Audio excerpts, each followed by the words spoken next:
Today, I wanted to share one of my bucket list trips. Recently, we were lucky enough to do a self-flying vacation in the Southern Alps of New Zealand. This trip was intense. I flew this six-pack Cessna through the mountains with lots of landings on grass, dirt, and believe it or not, even a beach. On day one of the trip, we jumped right into the deep end with a departure from the busy Queenstown airport. Tango Romeo Sierra can now backtrack line up runway 14, cross runway 23. Backtrack line up 14, cross 23, Tango Romeo Sierra.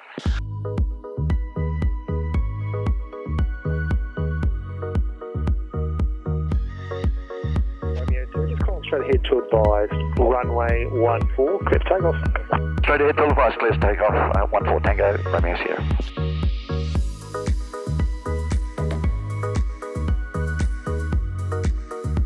Alright, here we go. On a rotation around 65. Just floats off the ground. If you hold it about there, Okay. it'll just levitate when it's good and ready. But about now, yeah, just a little more back pressure and you'll be off the ground.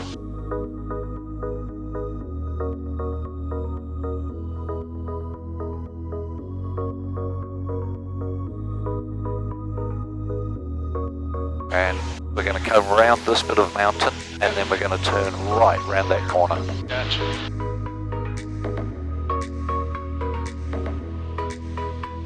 Like we're following this valley, but there's a mountain in front of us that we're not high enough to clear.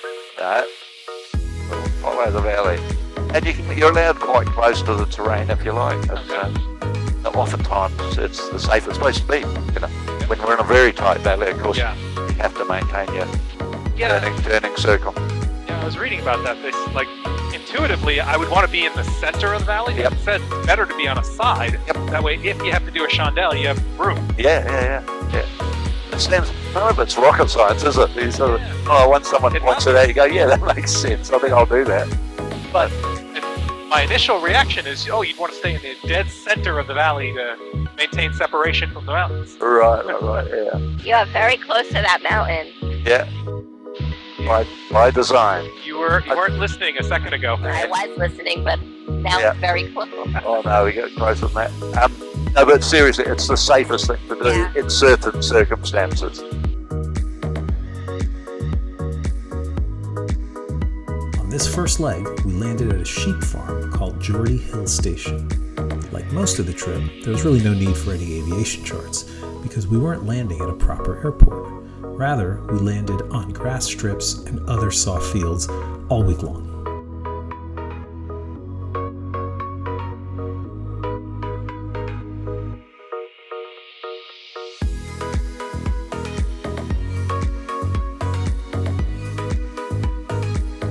From Geordie Hill, we went north towards Mount Cook, and along the way, we navigated completely visually, following a river, a glacier, and then just looking out for mountains. Oh, we're not in a hurry, are we? No. You're here to look at the view. Wow, what a view it is. This water just looks so clean. I know. Oh, you can drink that. I'm sure.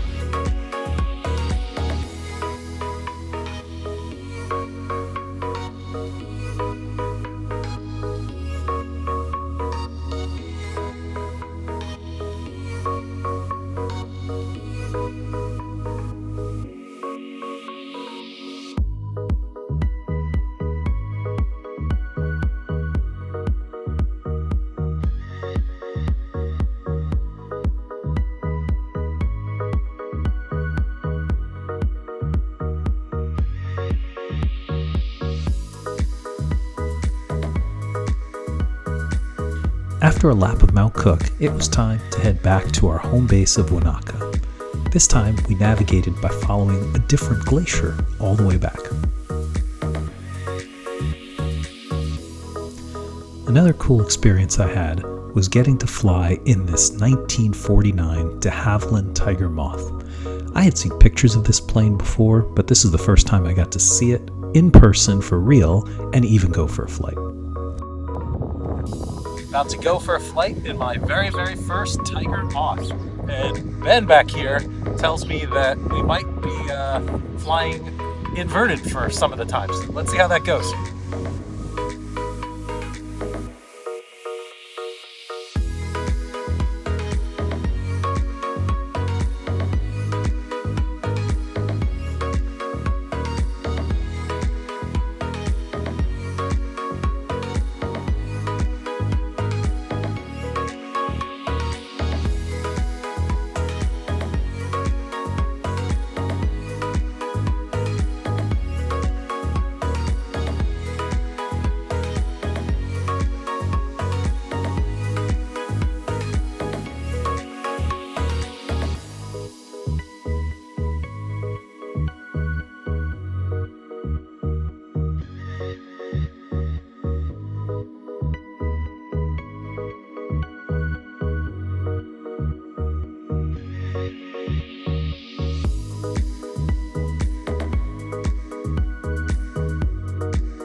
next highlight of the trip was flying to the Milford Sound. This was one of the most scenic places on the entire South Island. The airport was quite challenging because it had mountains on both ends of the runway. Normally, when we take off, we fly straight ahead until 500 feet. However, at this airport, as soon as we were airborne and under control, we turned right to avoid that big mountain straight ahead.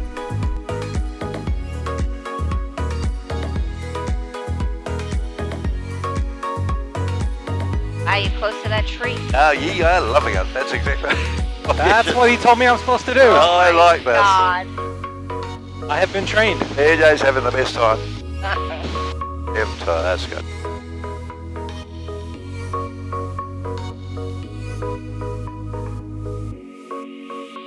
The next landing was a really unique one for me.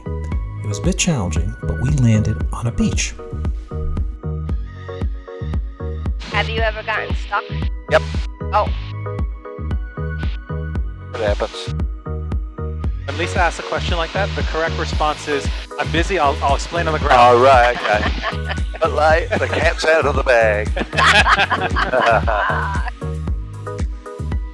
I'm surprised people don't build hotels here. Have like a nice beach resort.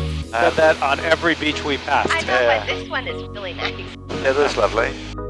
Probably because the nearest road is about 40 miles away. And I can't see people in their high heels staggering through the bush carrying suitcases for 3 days to get here. You can just imagine them turning up. Let you fly them in. You could start a little hotel chain here, and then you're their transportation. Yeah, called, It could be Nick's Paradise Cove. I like it, immediately.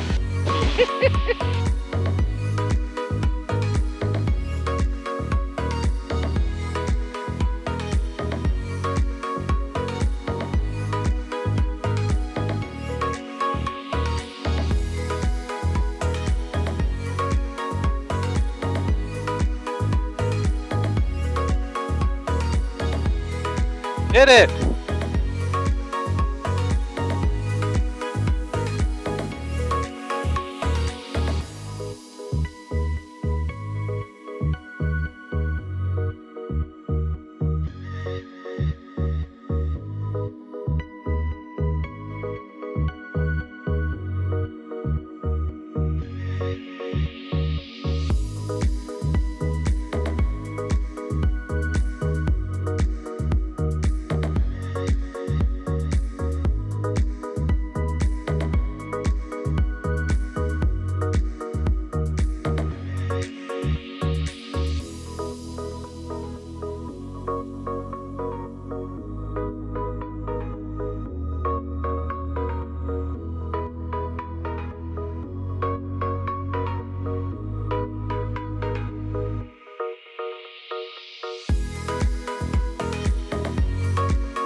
Thanks to Matt, Joe, and the whole crew at flyin.co.nz, especially Nick, who spent about 17 hours with me in the cockpit.